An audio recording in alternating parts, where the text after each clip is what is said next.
Oh, what a day! What a lovely day! Quick shout out before I do the big reveal and you figure out what's in this box. I want to say a huge thank you to my buddy Kev, Lefty EDC, for sending me one of his prized possessions because I had no other way to get my hands on one of these and I desperately wanted to feel it for myself and review it. So go over, please give him a follow, give him a sub, and tell him what an awesome dude he is. Watch his cool videos. He always gets his hands on some really awesome knives. Thank you, buddy. I really appreciate it.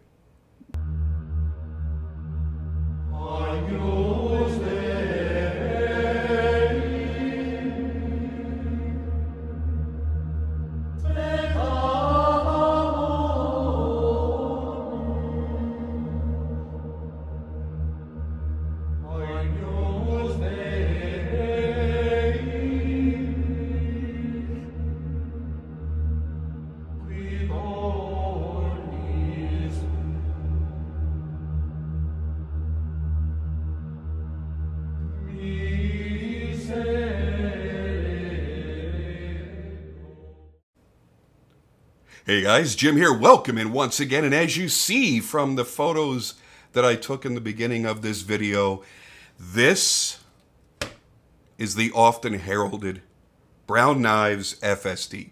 And I've been desperately wanting to get my hands on one of these to experience it for myself, to see if the hype was real, and to share with you a knife that, if you're not subscribed to my friends that have this knife, that have reviewed it, I wanted to give you a chance to see it and also give you my unique take on it as well, because we're all going to think different things. This is the Brown Knives FSD.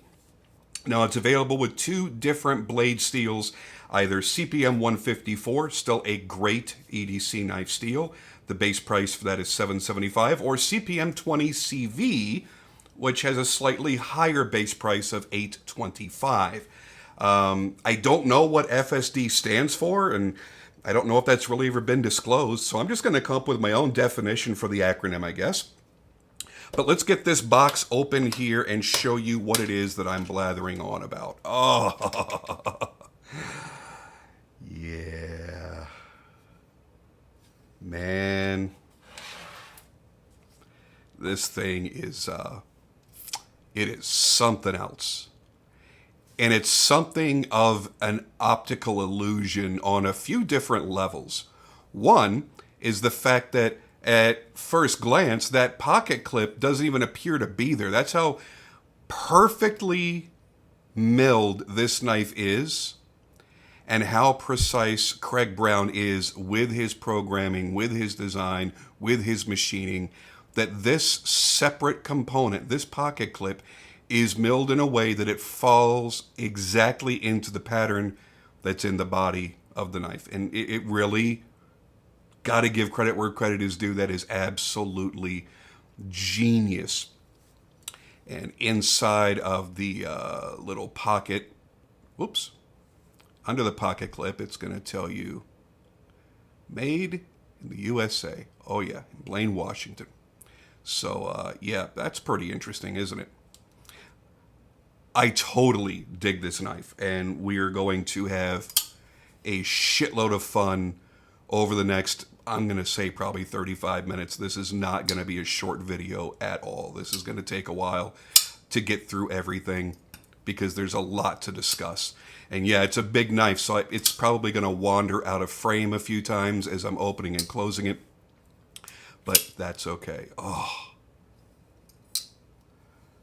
what an incredible, absolutely incredible beast this knife is. I'm going to lay this down here for a second because I just want you to kind of soak it in. I don't know why my camera's jumping all around like this, but anyway, apparently it's not going to be very precise today. As I flip the knife, I've got to say that it's got fucking sick deployment. The full-length fuller on both sides of the blade here serves well for thumb flicking.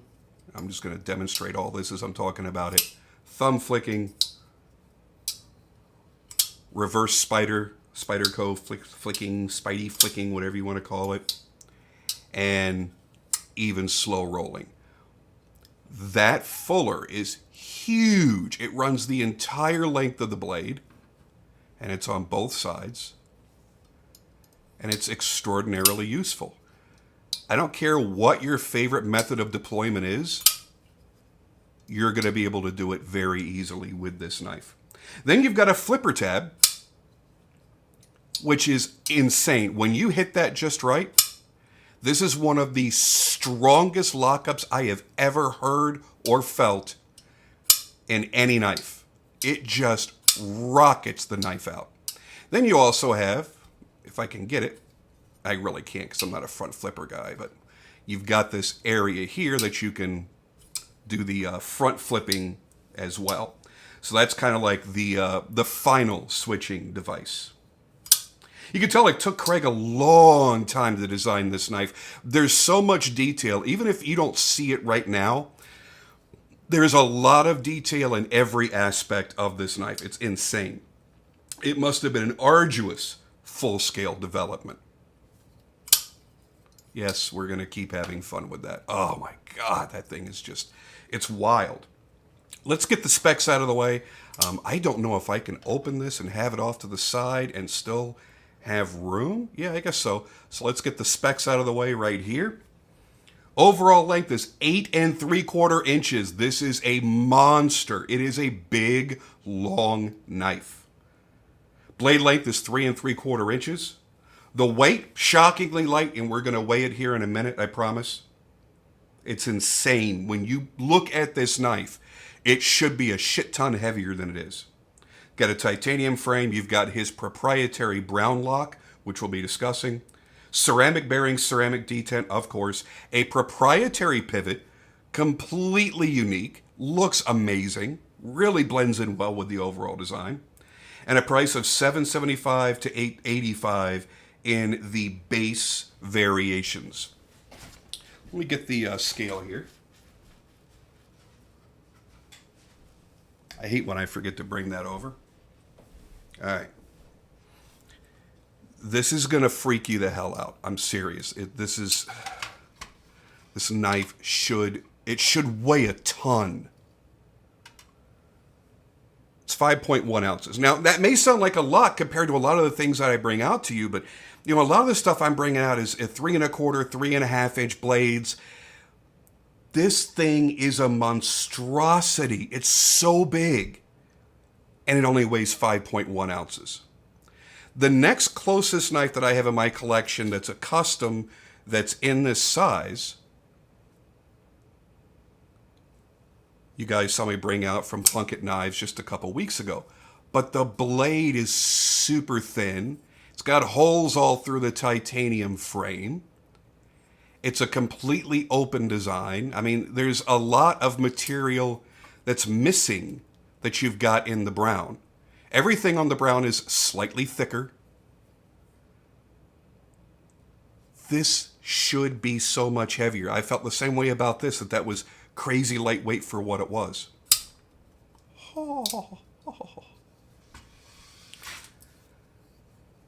It's honestly, it's brilliant. The design, the mechanics of it, the grind, it really is something to behold. And so the hype is absolutely real on this knife.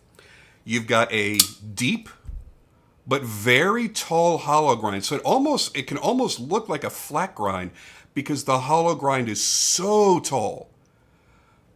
But it's a hollow grind, and it gives you very unique harmonics as it flips open.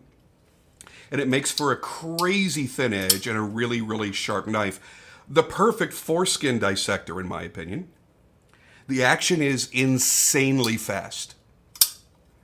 I don't care how you decide to deploy it. It's the fastest if you use the flipper. And it opens with a tremendous degree of force. It might be too fast. And it really can't be compared to anything else. In a head-to-head action battle, I think this knife would have full spectrum dominance. From lightning fast opening to kind of dangerous free fall closing, to be honest with you. that blade, it's like it has almost no friction as it comes down. I'm not a fan of the blade bounce, though. It's almost impossible to time releasing this lock. Because if you release it quickly and get off of it, then the blade will slow down a little bit. But the blade drops so fast that sometimes you can't, and then you get that blade bounce. So it's dropping in and it's hitting the blade stop so hard that it bounces itself back out. That can actually be kind of dangerous, and I'm not being facetious about that. If you're not paying attention, I don't know, you're distracted, you're talking to somebody, you're looking away, and you thought your knife closed, and you just happen to run your finger somewhere near that insanely sharp edge. Yeah, I wish it had a fucking stopping detent. Let me give you an example of some really good free-falling blades that if you control it, they don't just completely drop shut, but they're crazy smooth. One of my absolute favorites now from Anton Knives. You guys saw the review on this. This has an insane action. There is no friction, but it still doesn't fall completely freely. It has this, I don't know, it's like a speed limiter in some way. And that's what I wish was going on here. Just because you'll notice, if I really just use gravity and let this thing drop, okay, here we go, boom, it still doesn't bounce. That's still locked into the detent. And this, if you don't do it just right, and I nailed it that time, boom, look how far that bounces. Not a fan of that.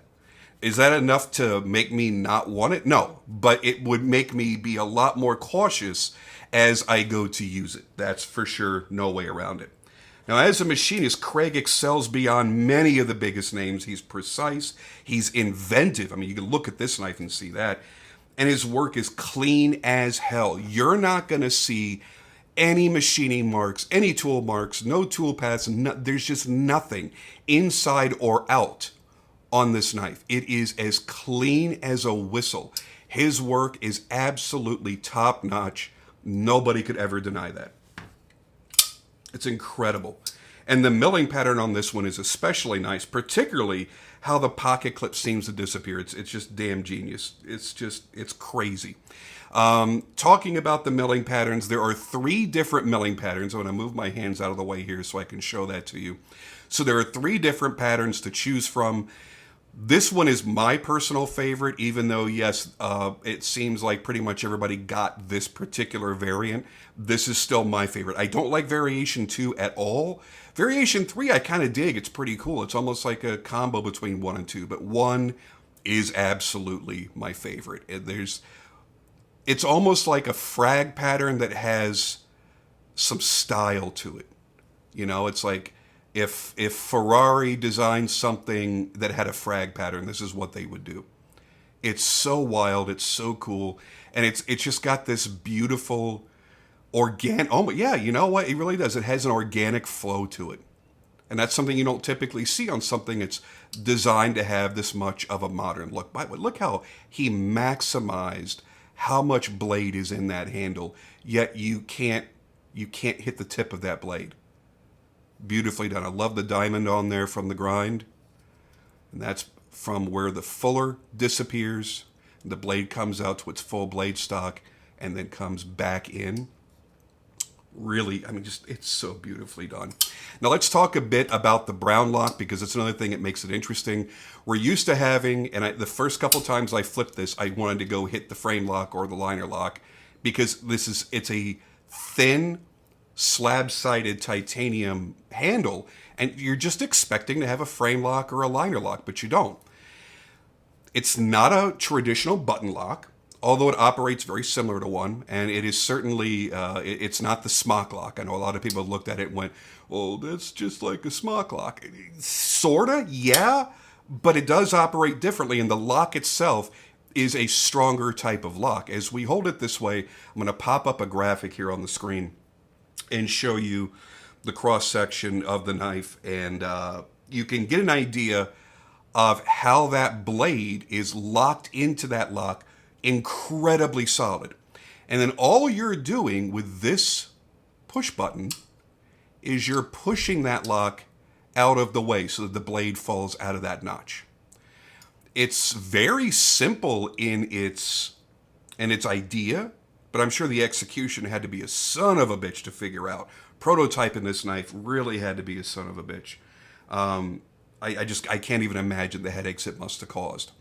There are certain ways that if you hold the knife that you'll accidentally. I did this a couple of times earlier. I think it was because I was using the flipper. So I used the flipper.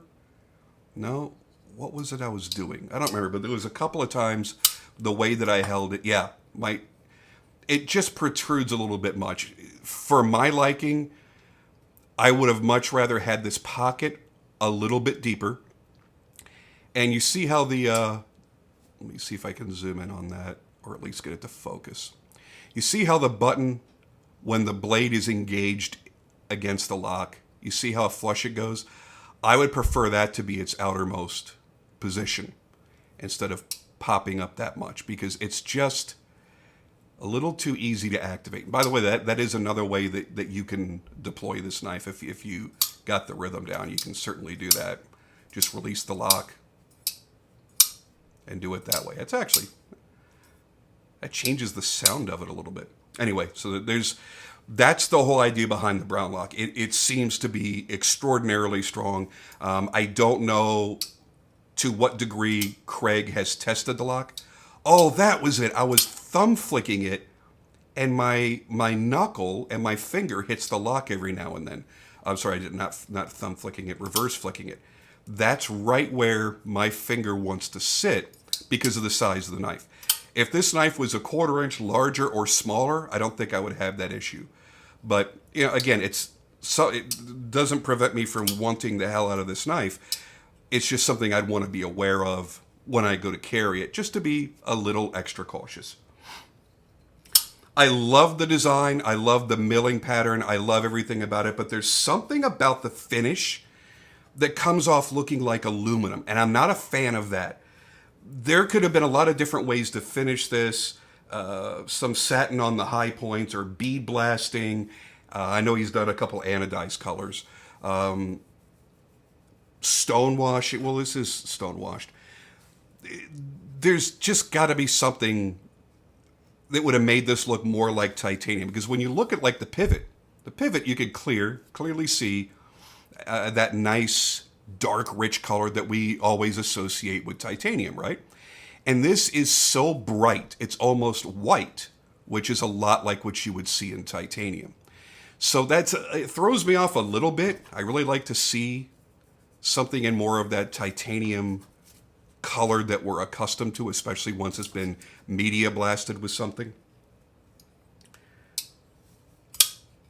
And I would especially love to see it 50 shades darker in a full, true black DLC. The whole knife, 100% all black DLC. That would be wicked as shit. It'd be pure evil and intimidating in this large size. The enjoyment of deployment on this knife. I don't care what you do, but if you use the flipper, oh God, there's nothing else like it. Nothing else feels like that when you use the flipper. It's kind of insane. Now, some are going to say it's expensive, but fools seldom differ. And honestly, for this amount of detail, this amount of precision, for me, the price is dead on. I don't think that it's exorbitantly overpriced. There's a tremendous amount of engineering that went into this. I can't even imagine, excuse me. Oh, hiccups are hitting me again. The amount of machine time that goes into fabricating this knife and finishing this knife. I'm sure the secondary market is nuts because they're almost impossible to get. And for me, it actually is impossible to get. I know that I can't buy it directly. I believe that my order would be canceled if I somehow got through on a drop. And here's where we're going to get into story time. For those that have followed me for a long, long time, it's it's probable that the first time you ever heard of Craig Brown was on my channel. The very first knife that he designed, he actually made one of the very early ones for me for the purpose of review. And then when he released his second model, the Servo, he made one of those for me as well. He did a really cool purple anodizing, which is a pain in the ass, with Damasteel inlays and a Damasteel blade. They were absolutely gorgeous. And here's one thing, clearly he doesn't know, and there may be a lot of you out there that don't know either. When you're doing what I'm doing, and Metal Complex is doing, and Lefty EDC, all of us that review knives on YouTube, or really any reviewer of any product, you're going to buy, sell, and trade all the time, because we're just like every other collector, but we have a little bit more stress to it. We need to always have new product for content, always.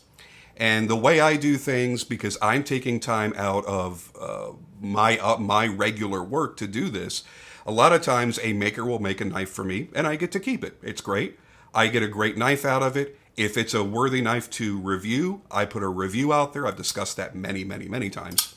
And they get great promotion. And you figure after selling 3 or 4 of their knives, they've paid for whatever they have into whatever they made for me.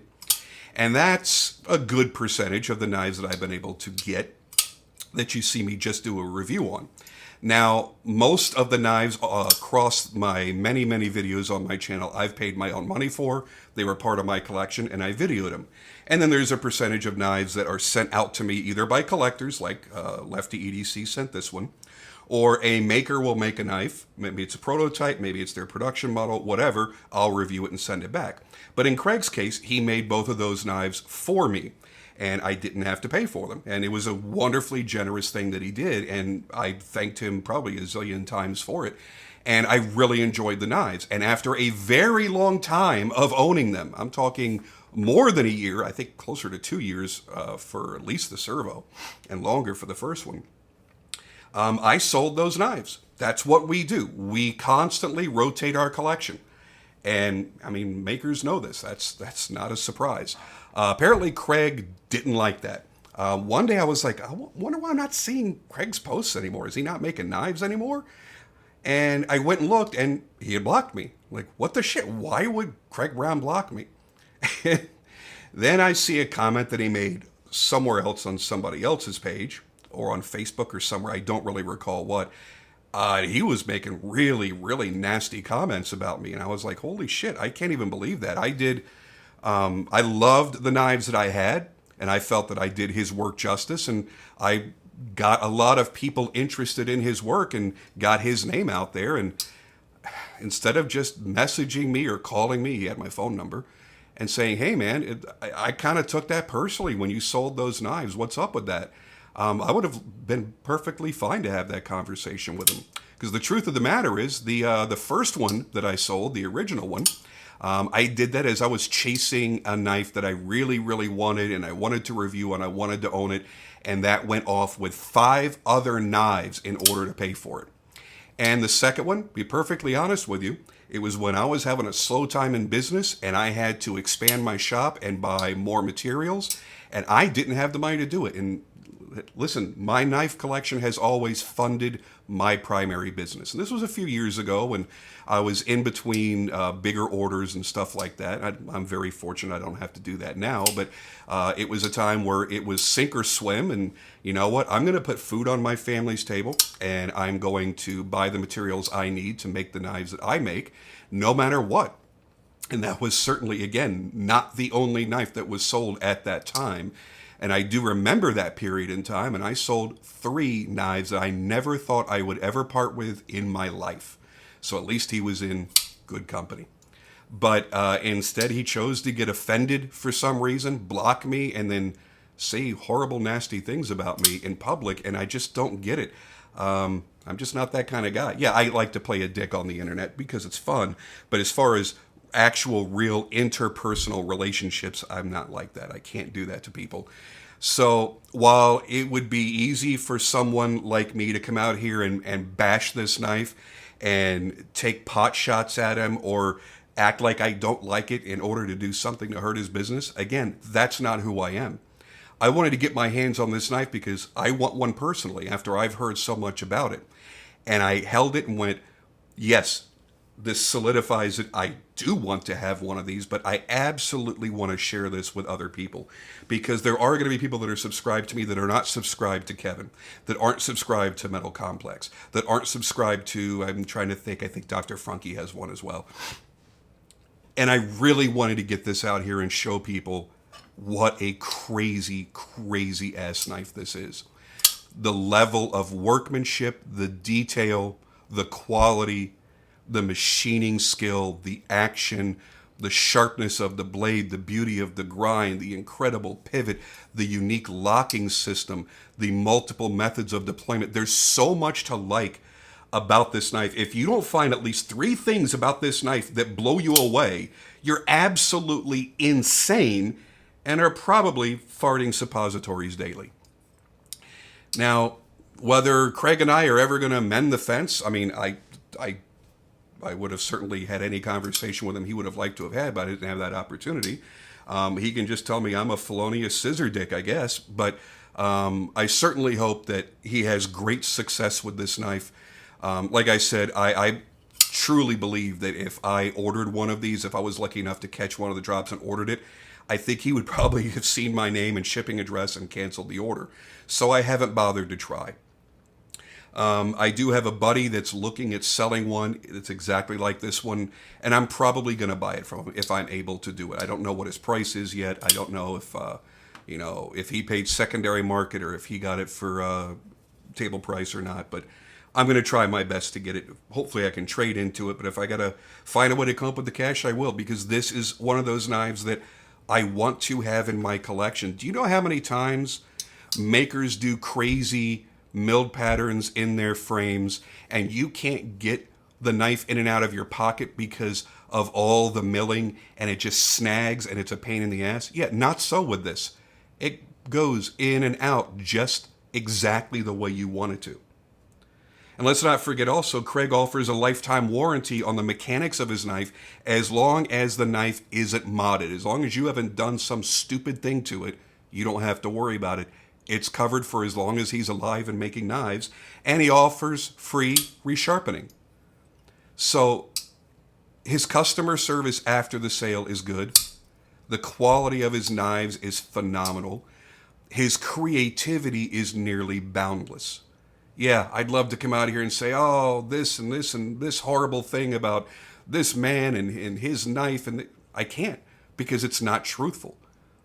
The knife is spectacular. The design is fantastic. The ergonomics for such a large knife are fantastic. The grind is exceptional for an EDC. Yeah, it's got a couple little niggles to it. Yeah, the blade bounce really irks the living shit out of me. But that's something that I believe that truly he could fix pretty easily. And you know what? Maybe over time, you just get the timing down with that lock and you don't have to worry about it. Because if you can get the lock to release again, so my finger's off the lock now, it actually takes a little bit of a shake to get the blade in there. Problem is, the blade wants to go so fast due to its size, you can't always get your finger off the button fast enough. But that's really about it. If this was made by almost anybody else, this would be a $1,200, $1,300, $1,400 knife in this configuration. Yes, I'm aware that he has more expensive ones when they get anodized and things like that, but I still don't think they're that much. If you compare this to something like a Roosevelt, which, by the way, I'm going to have one of those in my hands in about 2 weeks to review. We've seen the secondary market on that, and it's insane. For a knife that was that inexpensive to go for $1,300, $1,400, $1,500 and more, that's stupid. But this one, I could almost justify at that price. That's why I say when I look at this at $775, $825, $850, I don't think that it's crazy priced at all. Not for a custom knife. And it's got one of the most unique lock and deployment systems there is. I mean, it puts you right up there with the winter blade factor as far as the uniqueness and how it feels when you're playing with it and how much you want to play with it. You just want to sit there and flick it and flip it in any number of ways. It's just fun. And it really is a great thumb flicker too. A lot of times when you get a knife that's really, really good at reverse spider flicking, it's not a good thumb flicker. But this is, because you don't have to pick a tiny little area to flick from. You have all this room. And I also love the fact that I can open it like a Sebenza if I choose to. So this thing has been a shit ton of fun. Thank you, Kev, man. I really, really, really appreciate your generosity. This is not a cheap knife to risk to the United States Postal Service. Oh my God, they're the worst. But thank you for taking the risk. I have had a lot of fun with this. I'm going to hold on to it for another day or two and play with it some more and just have some fun with it. And I'm going to try to convince my other friend to give me a sweet deal on his, because I'm going to feel like there's a hole in my collection if I don't have one. And I tell you one thing, if he ever comes out with a complete pure all black, what was the kids call it, murdered out, all black DLC version, that's probably going to make me cry, because that would, to me, in this configuration, with this milling pattern, but all black, would just be the tits. It would be super cool. Anyway, I'm going to end it here. We're getting up over a half hour now, but I just wanted to get this out here, and I really wanted to share with you guys an honest opinion of a knife that I should not like, that I should have, I don't know, something against. But I don't. Don't have anything against the maker either. I think he's extraordinarily talented, and I'm really happy to see the success that he has. And I'm really happy to see the new design. He's doing some really cool shit. So go check him out. I've got his Instagram and everything in the video, plus in the description down below. And please don't forget to support my Patreon. It helps me do stuff like this. Support the Patreon for as little as $5 a month, and you get a chance to win cool, free stuff all the time. That's my way of thanking you for supporting me. And I thank you guys for a decade of watching my videos. It's been a tremendous amount of fun. And I will see you on the next video.